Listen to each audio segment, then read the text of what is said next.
ख्याति व्यासपीठ पर आप अच्छी कथा करते हैं ये नहीं, ये तो हम साधुओं के बीच में बैठे हैं और साधुओं के सागर में हैं, हम महापुण्य भूमि पर हैं, उत्तर भारत।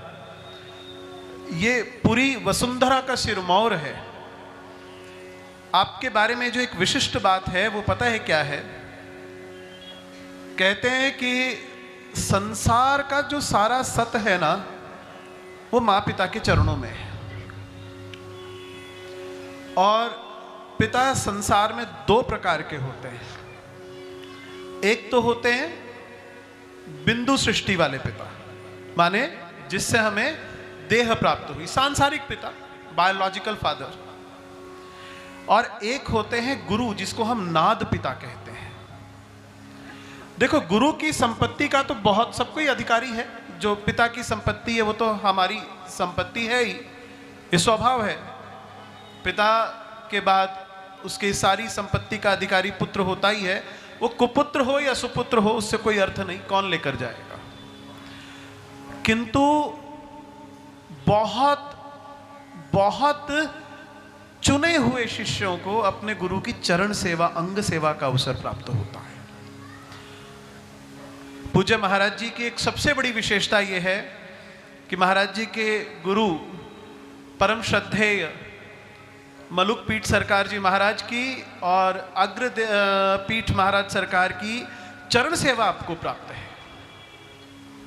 मैंने साष्टांग दो कारणों से किया। साक्षात भगवान बैठे हैं तो साष्टांग के अतिरिक्त तो कोई और प्रणाम हो ही नहीं सकता है।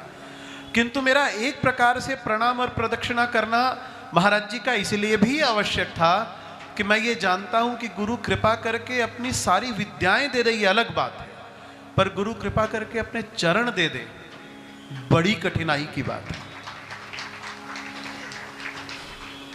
आप सब लोग धन्य हैं और धन्य है ये धरा जहां ये मोक्षदायिनी कथा हो रही है। और कथा एक ऐसे महापुरुष से श्रवण कर रहे हैं जिनके गुरु परंपरा की पूरी सत्ता साथ चल रही है। महाराज जी स्वयं कितना बोल रहे हैं, कितना नहीं बोल रहे हैं, इस विषय पर मत जाइए। महाराज जी के अनेक पीढ़ी के गुरु उनमें बोल रहे हैं। साक्षात पहाड़ी बाबा बोल रहे हैं, मलुकपीठ सरकार बोल रहे हैं, और कहीं कहीं उदाहरणों में तो साक्षात गुरु शरणानंद जी महाराज कार्षणी चरण झलक रहे हैं। तो पीठ वंदनीय निश्चित रूप से है भाई, धर्म को धारण करता है, भागवत पीठ है, इससे वंदनीय तो कोई पीठ नहीं है। भागवत रसामृत है और भागवत मन के चांचल्य को, आप ये कहिए कि बंधन लगा दे, मन के चांचल्य को रोक दे, ये केवल श्रीमद् भागवत में ही है। आप वेद भी पढ़ लीजिए, वेदांग पढ़ लीजिए, उपनिषद जितना मर्जी पढ़ लीजिए, अनेक दर्शन पढ़ लीजिए, सभी दर्शनों के सार को यदि पाएंगे तो श्रीमद् भागवत में पाएंगे। और पूरी परंपरा का सार आपके सामने व्यास बन के बैठा हो और सामने पूरी मनीषा का सार भागवत हो, बहुत कम ऐसा महायोग होता है। मैं संयोग नहीं बोलूंगा, सुयोग नहीं बोलूंगा, बहुत कम ऐसा महायोग होता है। तो आज तो मैं अपने लिए कहते हैं एक बार कहो तो ठीक, दो बार कहो तो पुष्टि, और तीन बार कहो तो अति पुष्टि होती है। महाराज धन्योस्मि धन्योस्मि धन्योस्मि कि आज इस मंच पर पूज्य धनंजय दास जी महाराज के श्रीमुख से इस कथा का ये और बड़ा महत्वपूर्ण खंड आज हमने सुना है। ये जो देवहूति माँ है, देवहूति को यदि केंद्र मान करके यदि भागवत को ले लिया जाए, केवल देवहूति माँ को केंद्र मान के भागवत को ले लिया जाए, सभी पात्र हटा दें, केवल देवहूति केंद्र में हो, तो ये साइंस फ्रिक्शन है विवेक भैया। कैसे? देवहूति और कर्दम का जो विहार है, आप देखिए वो मेरु श्रृंग के चारों तरफ विहार कर रहे हैं। धरती पर पदम काम चरण नहीं रखते हैं वो अपने लंबे समय, वर्ष भर, अनेक वर्ष यहां तक। और वो क्या बोलते हैं? कि मेरु श्रृंग के चारों तरफ छोटे बड़े अनेक विमान खड़े हुए मेरु श्रृंग की धीरे धीरे परिक्रमा करते हैं, कभी किसी स्थान पर खड़े होकर के मेरु श्रृंग का अवलोकन करते हैं। मैं स्वामी अवधेशानंद गिरी जी महाराज जूना पीठाधीश्वर सरकार के चरणों का छोटा सा सेवक हूं और उनकी कृपा से ललिता त्रिपुर सुंदरी का कृपा पात्र तो नहीं कहूंगा, पात्र भी हूं कि नहीं ये भी नहीं जानता हूं, पर हां उनमें मन बांधा हुआ है महाराज जी ने। गुरु कृपा से है, शिष्य की कोई चेष्टा नहीं होती। और आगम में ये कहा गया कि ललिता त्रिपुर सुंदरी का जो मणिद्वीप है उस सुमेरु श्रृंग मध्यस्थः, ब्रह्मांड पुराण ललितोपाख्यान ललिता सहस्त्र नाम खंड में ये हयग्रीव और अगस्त संवाद में ललिता सहस्त्र नाम है, उसमें ये लिखा गया सुमेरु श्रृंग मध्यस्था, माने वो जो ललिता त्रिपुर सुंदरी का मणिद्वीप जिस सुमेरु श्रृंग के मध्य में विराजमान है वो एक दिव्य श्रृंग है, उसके चारों तरफ अनेक विमान चक्कर काट रहे, छोटे बड़े। अभी विचार करो, आज हमारे एरोनॉटिक्स में माने विमानन विज्ञान में सबसे बड़ी चुनौती क्या है जानते हैं आप? पूरा विश्व एक दो प्रकार के विमानों को बनाने की होड़ में लगा है। पहला, एक विमान वायु में आकाश में लंबे समय महाराज जी एक जगह स्थिर रह सके, एक जगह आकाश में स्थिर रह सके। अगर आप किसी चॉपर हेलीकॉप्टर या किसी फाइटर जेट की बात करते हैं तो स्पेशली चॉपर्स, विशेषकर हेलीकॉप्टर्स जिसे हम बोलते हैं एयरफोर्स के, उनकी बड़ी विशेषता ये होती है कि अधिक भार उठा सकें और वो लंबे समय तक आकाश में एक जगह स्थिर रह करके अपनी स्थिति को यथावत बनाए रख सकें। ये चीज हमारे पास वैदिक काल से है। मेरा निवेदन यह है कि हम जिस कथा की बात कर रहे हैं, जिस कथा को हम श्रवण कर रहे हैं, उस कथा के महत्व को केवल संकीर्तन और सत्संग तक और केवल भागवतिक आनंद तक स्थिर न करें, इसको हम अपनी संतानों को बताएं कि ये न केवल एक श्रद्धा का विषय है अपितु ये परम विज्ञान का विषय है।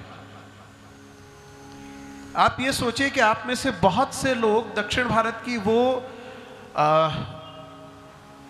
शायद ऐसी व्यंजन न जानते हो जो हमने कभी खाए नहीं। हमने दक्षिण भारत में एक व्यंजन खाया, पुट्टू। कभी सुना है किसी ने? दक्षिण भारत का एक व्यंजन है पुट्टू। क्यों नहीं सुना? क्योंकि हम वहां गए नहीं, हमने खाया नहीं, हमारे स्वप्न में भी नहीं आता। सामान्य चावल है, नारियल के पानी में पका हुआ, बांस में रख करके पकाते हैं, उसको पुट्टू बोल देते हैं। किंतु हमने नहीं सुना तो हमें समझ में भी नहीं आता, हमारे कभी स्वप्न में भी ये नाम नहीं आता। क्यों नहीं आता? सुना नहीं। तो जो हमने कभी देखा नहीं, जो कभी सुना नहीं, जिसके बारे में कभी चर्चा नहीं की, उसका नाम, उसकी कल्पना महाराज जी कैसे करेंगे? अगर श्रीमद् भागवत जी में देवहूति और कर्दम ऋषि के विहार के समय में अनेकों विमानों की बात की गई है और लंबे समय आकाश में परिक्रमा करते रहना, वर्षों परिक्रमा करते रहने वाली विमानों की बात की गई है, तो ऑटो फ्यूलिंग सिस्टम भी तो होगा जो आकाश में ईंधन भर देता होगा। और सोचो कि फ्लाइट ट्रेनिंग किस लेवल की होगी कि हर आदमी उड़ा सकता है। एयर ट्रैफिक कंट्रोल किस तरह का होगा कि हम हर एक चीज को वहां व्यवस्थित कर सकते हैं आकाशीय मार्ग पर कि एक्सीडेंट ना हो, दुर्घटना ना हो। एक बात में से 1000 बातें आप विज्ञान की निकाल सकते हैं। ये वो ग्रंथ है। ये केवल श्रद्धा देने वाला नहीं, आंख मूंद के चलने वाला सनातन नहीं हो सकता है। सनातन मूल है, और यदि सनातन मूल है तो मूल की कोई ना कोई बात कहीं ना कहीं से तो निकलेगी ना। तो ये श्रीमद् भागवत ऐसा ग्रंथ है जिसमें आपको ज्ञान और विज्ञान दोनों की बातें स्पष्ट, उतनी अच्छी, उतने पुष्ट रूप से दिखाई देंगी शायद जितनी हमने कल्पना भी नहीं की होगी। तो आप सबका सौभाग्य है मेरा तो निश्चित रूप से सौभाग्य है कि आज और कल पूज्य महाराज श्री के मुखारबिंद से कथाश्रम आज तो कुछ देर ही मिली, कल चाहूँगा मैं थोड़ा और पहले आऊँ और थोड़ी और कथा सुनूं, क्योंकि जितना सुनो उतनी इच्छा बढ़ती जाती है। अब बालक तो रहे नहीं हम, तो हमारा मन तो इस जलेबी को देख के ललचाता ही रहता है, क्या करें। अब पैसा हो न हाथ में, हम तो भैया मांग के खा लेंगे। ये जलेबी तो मांगी जा सकती है, इसका कोई मूल्य नहीं है, इसका मूल्य किसी की जेब में नहीं समा सकता है। तो श्री राधा माधव संकीर्तन मंडल फरीदाबाद शाखा, आप साधुवाद के अधिकारी हैं और वे आपके सद्गुण संस्कार जो पूज्य बाबूजी से आ रहे हैं, पूज्य भाई श्री से आ रहे हैं, एक बड़ी परंपरा है जिसका आप निर्वहन नहीं कर रहे हैं, आप उसका संवहन कर रहे हैं, आप उसका पालन नहीं कर रहे हैं, आप उसमें स्वयं बहे जा रहे हैं। ये तो ऐसी भक्ति की धारा है।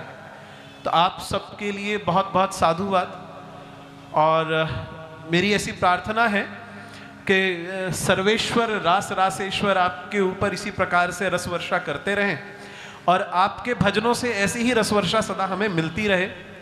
व्यासपीठ को पुनः प्रणाम करता हूँ। आप सबके लिए मंगल कामनाएं। हरि ओम।